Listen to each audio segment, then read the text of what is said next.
देखिए, इससे पहले का जो सेशन था उसमें हम ये डिस्कशन कर चुके हैं।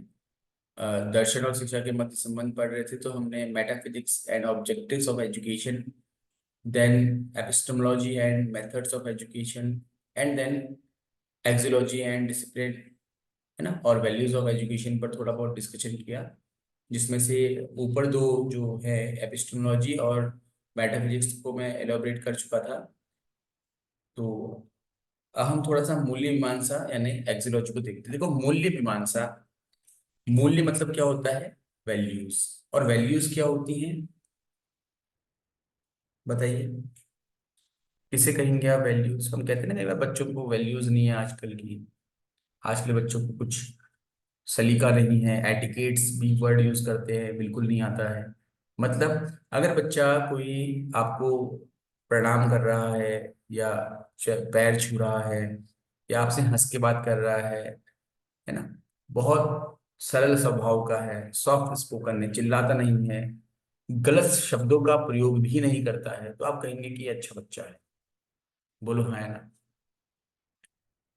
वहीं दूसरी यस तरफ सर। अगर कोई ऐसा बच्चा हो कि जो आपके आने पर आपसे बात भी नहीं कर रहा, ठीक है ना, आपको ग्रीट कर रहा है ना, मतलब किसी प्रकार से आपको कहीं सम्मान नहीं दे रहा, आप कुछ बात करना चाह रहे हैं तो चिल्ला रहा है, अपशब्द बोल रहा है, बदतमीजी कर रहा है, तो आप कहेंगे यार कि बहुत बेकार बच्चा है, संस्कार ही नहीं है इसमें। बोलते नहीं बोलते हमेशा, बताइए क्यों? जी सर। है ना। देखो, दर्शन के संदर्भ में अगर मैं कहूँ, है ना, फिलोसफी के अगर पॉइंट ऑफ व्यू से हम देखें, तो हर फिलोसफी का अपना एक व्यू पॉइंट है, एक विचार है, ठीक है। और जिस फिलोसफी का जो विचार है, उस विचार के अनुसार बच्चों के लिए या किसी भी व्यक्ति के लिए कुछ आदर्श नियम बनाए गए हैं, जिसको हम आचार संहिता भी कहते हैं, कोड ऑफ कंडक्ट भी कहते हैं। अगर बच्चा उसको मान रहा है तो हम कह सकते हैं कि ये बच्चा मूल्यवान है, संस्कारी है, अच्छा है। उदाहरण के लिए, जो लोग ईश्वर को मानते हैं, है ना, धर्म को मानते हैं, चाहे वो हिंदू हो, मुस्लिम हो, क्रिश्चियन हो, कोई भी हो, तो जो लोग धर्म को मानते हैं, जिनकी विचारधारा में या जिनके दर्शन में ईश्वर महत्वपूर्ण है, तो वो हमेशा चाहेंगे कि उनका बच्चा मंदिर जाए, चर्च जाए, मस्जिद जाए, पूजा पाठ करे, ठीक है, और व्रत ले, सुबह शाम हाथ जोड़े भगवान के, जहां पर मंदिर हो वहां पर वो चप्पल उतार करके, जूते उतार के तब मंदिर में प्रवेश करे। यही तो हम चाहते हैं बच्चों से अपने। बोलो हाँ या ना।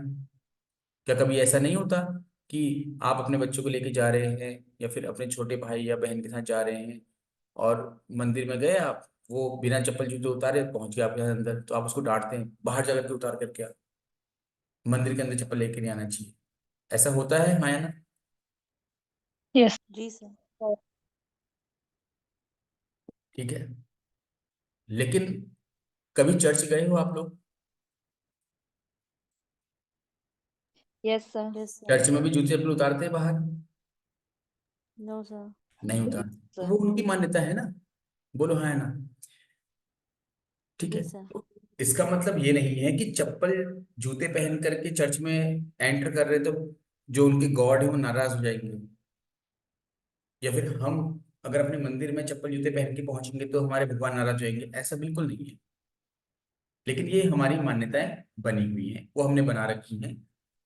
दरअसल मंदिर जो है, ऐसा माना जाता है, अगर आप थोड़ा सा इतिहास पढ़े, कि मंदिर जो है वो थोड़ा पवित्र स्थान माना जाता है। और वहाँ जो पुजारी वगैरह रहा करते थे, क्योंकि पहले के समय में यही लोग नियम बनाते थे, तो अगर आप जूते चप्पल पहन के जाओगे तो ऑब्वियस बात है कि वहां पर गंदा होने की संभावना ज्यादा रहेगी, डस्ट वगैरह, मिट्टी वगैरह, कीचड़ वगैरह।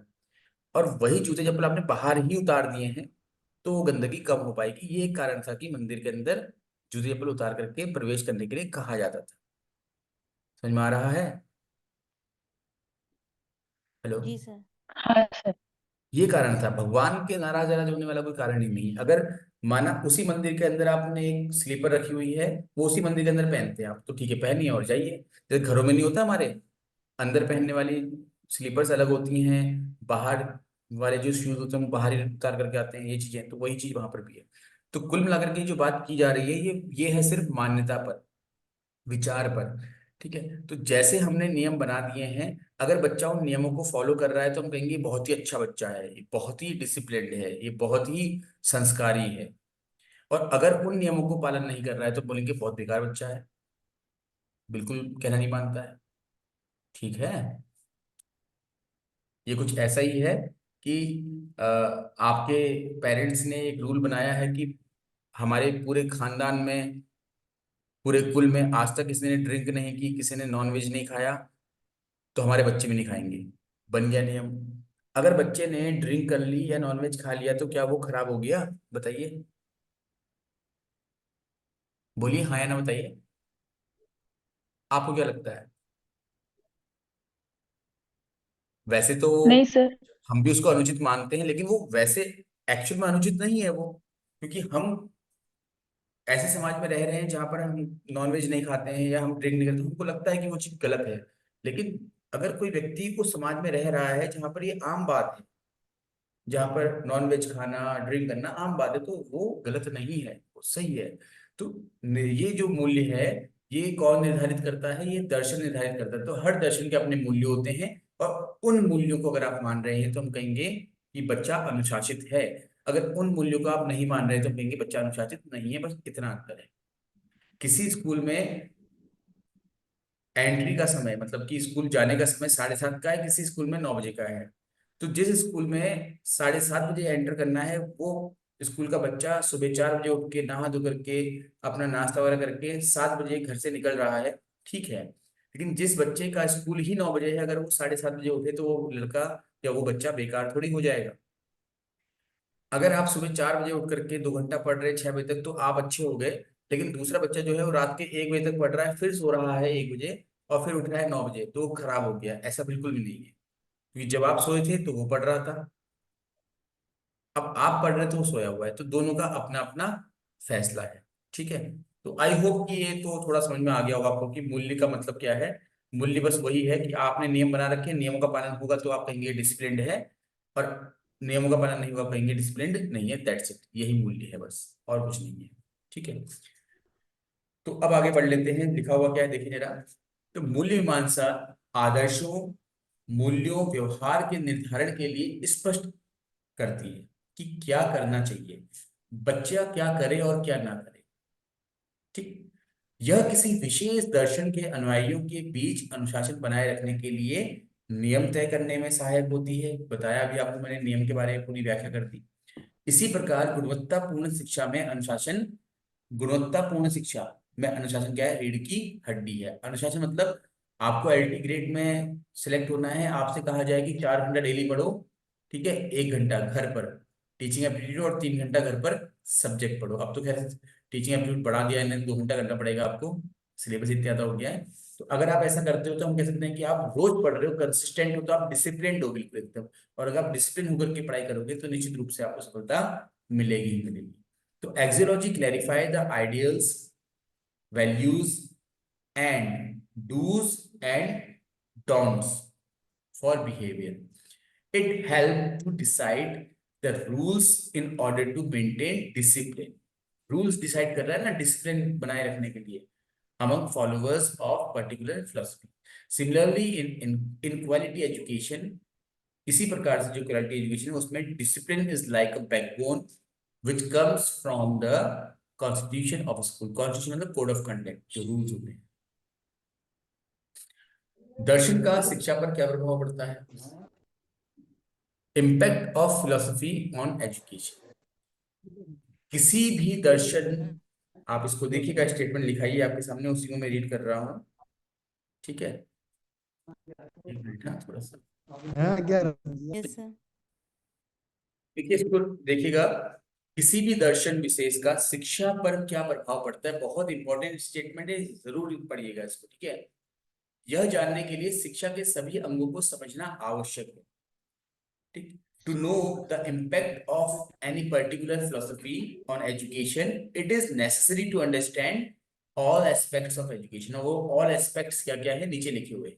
ठीक है, जैसे कि शिक्षा का उद्देश्य क्या है, ऑब्जेक्टिव क्या है, पाठ्यक्रम क्या है, करिकुलम क्या है, स्कूल कैसा होना चाहिए, टीचर का रोल क्या है, बच्चा कैसा होना चाहिए, ये सब कुछ उदाहरण से समझिए इसको आप। जैसा कि हम सभी जानते हैं, प्रकृतिवादी शिक्षा, इस उदाहरण को देखिएगा, पढ़ लिया होगा आपने, है ना, समझ में आ जाएगा आपको इससे पूरा कंसेप्ट। जैसे नेचुरलिस्टिक या फिर कहें नेचुरलिज्म है, प्रकृतिवादी दर्शन में रूसो ने प्रकृति की अवधारणा पर बल दिया।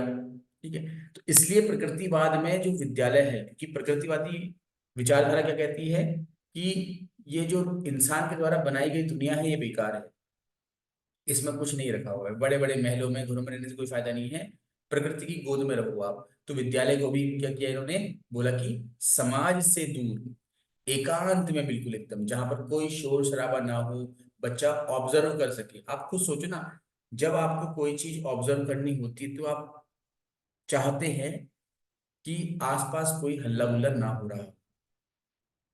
आपसे कहा जाए कि इस किताब में एक पन्ना पढ़ो और फिर मुझे समझाओ कि क्या लिखा है, तो उस समय आप चाहेंगे कि एकांत मिल जाए मुझे, मैं इसको ढंग से पढूं। समझ में आ रहा है? क्यों? क्योंकि जब हम रीडिंग करते हैं तो रीडिंग भी दो तरह की होती है। एक तो होती है आपकी इंटेंट रीडिंग, इंटेंट रीडिंग होती है जिसमें आप बहुत डिटेल में चीजों को पढ़ रहे होते हैं। ठीक है, एक होती है आपकी स्कैनिंग, स्कैनिंग से ऊपर ऊपर पढ़ रहे होते हैं आप। ठीक है, तो एकांत में रह करके ही आप गहन अध्ययन कर सकते हैं और किसी विचारधारा को या किसी भी तथ्य को समझ सकते हैं। तो एकांत में गुरुकुल के रूप में ये विद्यालय की कल्पना करता है। ठीक, जैसे गुरुदेव रविन्द्रनाथ टैगोर का नाम आपने सुना ही होगा, पढ़ेंगे भी, आपके सिलेबस में भी है। इन्होंने शांति निकेतन बनाया है, और शांति निकेतन क्या है आपका, ऐसे ही एकांत में है। ठीक है, वहीं दूसरी ओर जो प्रयोजनवादी दर्शन है, उसमें जो जॉन डीवी है, वो सोसाइटी को इम्पोर्टेंस देते हैं। प्लीज आप लोग माइक थोड़ा सा म्यूट रखा करें, ये बहुत गलत बात है। एक तो आप क्लास नहीं पढ़ रहे हैं, ऊपर से दूसरों को डिस्टर्ब कर रहे हैं। ठीक है, वहीं दूसरी ओर प्रयोजनवादी दर्शन में जॉन डीवी ने समाज को सर्वाधिक महत्व दिया है। तो प्रकृतिवादी विचारधारा जो है वो समाज को ज्यादा इंपॉर्टेंस नहीं देती है, वो प्रकृति को देती है, जबकि प्रयोजनवादी जो विचारधारा है वो समाज को देती है। इसलिए जो नेचुरलिज्म है, जो प्रकृतिवादी विचारधारा है, उनके स्कूल्स आपको जंगलों में एकांत में दिखाई देंगे, और जो प्रयोजनवादी विचारधारा है, जो प्रैग्मेटिज्म है, उनके स्कूल दिखाई देंगे आपको सोसाइटी के बीचों बीच। एक स्टेटमेंट आपने बहुत सुना होगा बीएड के दौरान कि schools are the form of society, विद्यालय समाज का ही लघु रूप है। सुना है आप लोगों ने? सभी ने सुना होगा। Yes sir. ये स्टेटमेंट जो है, या ये जो कंसेप्ट है, ये प्रैग्मेटिज्म का है, प्रयोजनवाद का है, कि प्रयोजनवाद में ही समाज को अधिक महत्व दिया जाता है अमूमन। ठीक है, तो जिस कारण प्रयोजनवादी शिक्षा का मुख्य उद्देश्य क्या है, बच्चों में सामाजिक मूल्यों का विकास करना है। तो अब आप में बच्चों में समाज मूल्यों का विकास करना है। बच्चे मूल्य कहाँ सीखेंगे? अपने पेरेंट्स के साथ, अपने आसपास के लोगों को देख करके सीखेंगे वो। ठीक है, तो ऐसे लोगों, ऐसे में बच्चों को हम समाज से दूर नहीं रख सकते, और इसीलिए प्रयोजनवादियों के जो विद्यालय हैं वो सदैव क्या होते हैं, समाज के बीचों बीच होते हैं। तो ये अंतर है। तो जैसी विचारधारा वैसा उद्देश्य, वैसा पाठ्यक्रम, वैसा विद्यालय का स्वरूप। तो यहाँ पर उदाहरण में विद्यालय के स्वरूप की बात की गई है। प्रकृतिवादी विचारधारा एकांत पसंद करती है, प्रकृति पसंद करती है, किसी भी मनुष्य का हस्तक्षेप पसंद नहीं करती, इंटरफ्रेंस पसंद नहीं है, तो उनके स्कूल क्या है, एकांत। प्रयोजनवादी विचारधारा समाज को महत्व देती है, सोसाइटी को ज्यादा इंपॉर्टेंस देती है, तो उनके स्कूल सोसाइटी के बीच में है। ठीक है, to know the impact of any particular philosophy on education, it is necessary to understand all the aspects of education. Like, what is the objective of education? What is the curriculum of education? What is the nature of school? and what is the role of teacher, etc. ठीक, as we all know that the naturalism in naturalism, Rousseau has given special emphasis on concept of nature. That is why in naturalism, the school has been imagined in the form of Gurukul in isolation. Isolation मतलब अलग से बिल्कुल एकदम away from the society. Okay. An example of which is Shantiniketan of Gurudev Rabindranath Tagore. On the other hand, in pragmatism, John Dewey has given importance to society, due to which the main objective of pragmatism, yeah, pragmatist education is to develop the social values. And in order to inculcate social values, we need society, है ना? So etc. in children, which can never happen by staying away from society. अब आपको social values develop करनी है, society से अलग रह रहे हैं तो नहीं हो पाएगा ना, ठीक है? आप चाह रहे हैं कि बच्चा पूजा पाठ सीखे, लेकिन बच्चे को आप कभी मंदिर लेके नहीं जा रहे हैं, तो बच्चा पूजा पाठ नहीं सीख पाएगा। ये कुछ इस तरीके से ये, that is why the school of pragmatists are always situated in the middle of society. ये है। तो इस प्रकार प्रत्येक दर्शन के अनुसार शिक्षा के स्वरूप को समझने के लिए हमें निम्न बिंदु पर चर्चा करनी थी। कौन कौन से बिंदु होते हैं इनको हम देख लेते हैं, इन पर चर्चा हम फिर पर्टिकुलर फिलोसफी के साथ रह के करेंगे, ठीक है? तो दर्शन एवं शिक्षा के उद्देश्य, दर्शन एवं शिक्षा का पाठ्यक्रम, दर्शन एवं शिक्षा शिक्षण की विधियां, दर्शन एवं विद्यालय का स्वरूप, दर्शन एवं शिक्षक की भूमिका, दर्शन एवं छात्र, दर्शन एवं अनुशासन, मूल्यांकन, ठीक है? Philosophy and aim of philosophy, curriculum of philosophy, method of philosophy, form of school, role of teacher, student, discipline and evaluation. Okay, तो this is all about today's class. कोई क्वेरी है, कोई क्वेश्चन है, पूछेगा। कल की क्लास बहुत important रहेगी। अभी तक तो हम सिर्फ कुछ ऐसा पढ़ रहे थे जो ठीक है हमारे समझने के लिए बहुत जरूरी है, बट एग्जाम के पॉइंट ऑफ व्यू से उतना इंपॉर्टेंट नहीं है। डेफिनेशंस जो डिस्कस हमने कल की थी वो तो इंपॉर्टेंट है। आज की क्लास जो हमने पढ़ी है उसमें मेटाफिजिक्स, एक्सियोलॉजी, एपिस्टेमोलॉजी ये बिल्कुल भी आपके एग्जाम के लिए इंपॉर्टेंट नहीं है, ठीक है? बट कल से जो आप पढ़ेंगे naturalism, then pragmatism, then idealism, then realism, वो बहुत ज्यादा इंपॉर्टेंट है। उनसे डेफिनेटली क्वेश्चंस आपके एग्जाम में बनेंगे ही बनेंगे। क्लास इसलिए आप लाइव अटेंड करना। जो लोग रिकॉर्डिंग पढ़ना चाह रहे हैं, ठीक है, रिकॉर्डिंग पढ़िए आप, लेकिन कोशिश करिए कि जितना लाइव आप रह सकें उतना बढ़िया है।